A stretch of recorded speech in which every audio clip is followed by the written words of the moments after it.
तर न्यूज 24 चाणक्यच्या पोलनुसार महाराष्ट्रात महायुतीला 33 जागा येताना दिसतायत। न्यूज 24 चाणक्यचा सर्वे आपण बघतोय।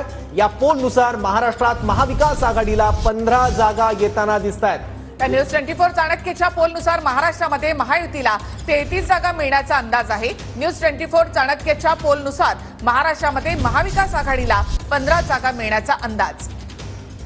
तर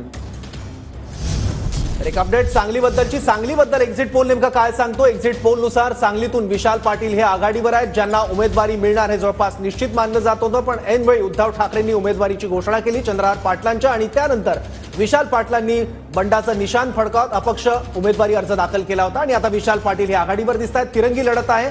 सांगलीतली विद्यमान खासदार आहेत संजय पाटील भाजपचे, तेही पिछाडीवर आहेत, आणि ठाकरे गटाचे महाविकास आघाडीचे उमेदवार चंद्रहार पाटील हे सुद्धा पिछाडीवर आहेत, आणि आघाडी घेतली आहे विशाल पाटील यांनी। सांगलीमध्ये तिरंगी लढतीचा फटका जो आहे तो बसलेला पाहायला मिळतोय, आणि अपक्ष विशाल पाटील या ठिकाणाहून आघाडीवर पहिल्यापासूनच निवडणूक लढण्यासाठी इच्छुक होते। काँग्रेसने कोणतीही कारवाई विशाल पाटील यांच्यावर केली नाही।